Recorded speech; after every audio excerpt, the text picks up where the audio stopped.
What do we mean by the positive in positive psychology? In its most basic sense, the positive is pretty easy to understand. It refers to what we want for ourselves and our world. We want to feel good. We want to have close relationships with our family and friends. We want to use our unique abilities in ways that help us succeed and make the world a better place.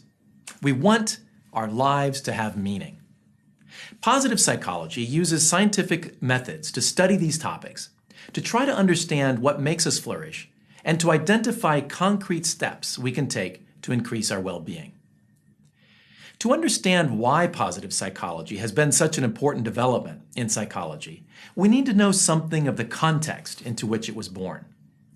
As Martin Seligman and the other founders of the field observed, by the end of the 20th century, clinical psychology had come to focus almost exclusively on what we don't want for ourselves and our world.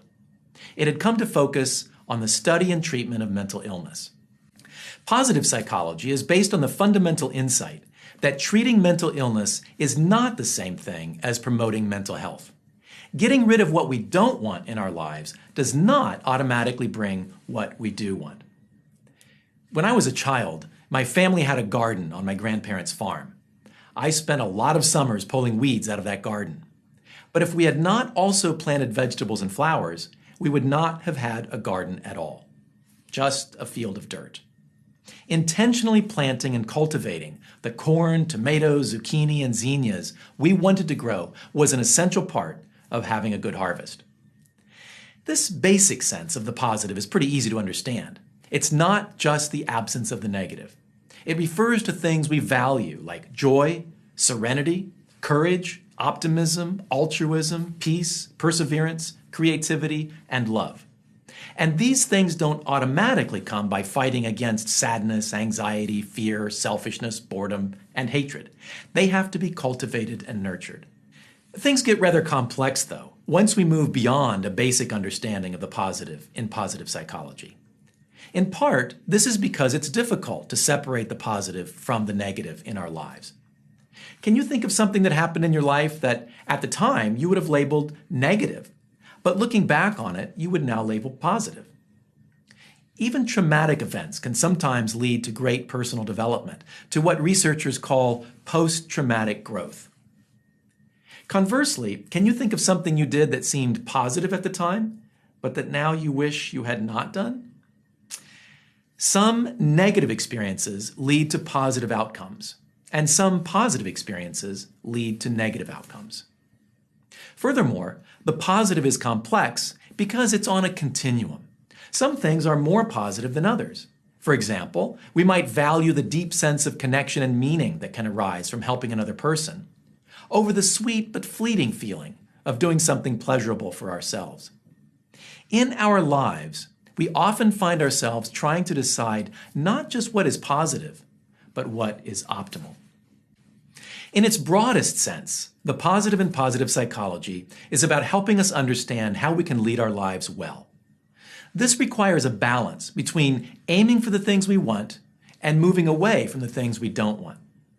It also means keeping in mind that sometimes we need to choose the things we don't want in order to get the things we want even more. These are complex choices, and positive psychology research aims to provide us with information we can use to make them more effectively. The fundamental questions asked by positive psychology are not new. Historical records indicate that basic concerns about what makes life worth living and how to improve it have long been at the center of human attention. For millennia, and across cultures, religious figures, poets, musicians, artists, philosophers, and historians have explored these questions. Confucius, living in China 2,500 years ago, was an early and influential thinker who considered these questions. He emphasized the importance of proper social relationships for individual and societal well-being. Born in Greece shortly after Confucius' death, Socrates studied the rigorous methods of inquiry philosophers had developed to understand the physical world. More interested in the human world, though, Socrates applied these methods to the investigation of how to live life well. He had a tremendous influence on Plato, who wrote many dialogues exploring a range of topics fundamental to human flourishing. These topics include virtue, justice, courage, piety, truth, pleasure, creativity, beauty, and love. Plato's most famous student was Aristotle, who wrote extensively about human flourishing and the character needed to achieve it. More recently, as psychology has emerged as a separate discipline in the last 150 years, questions of how to live life well have guided the work of many psychologists. William James, who has been called the father of American psychology, had an intense interest in optimal human functioning. Nearly 100 years before the official founding of positive psychology, James studied what he called healthy-mindedness and called for a branch of psychology to investigate human powers and how their full range can best be unlocked in different types of people.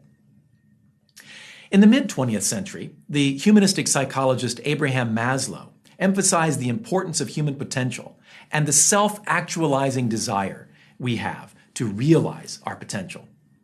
Focusing on growth and the choices that can lead to it, he actually used the term positive psychology in his writing.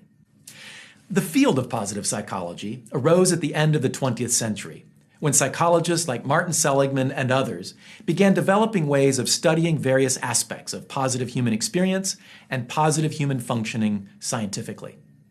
Instead of relying merely on introspection or on case studies, researchers began using rigorous empirical methods of inquiry to study the experiences, judgments, and behaviors of large numbers of people, looking to see how these connected to outcomes of well-being and human flourishing.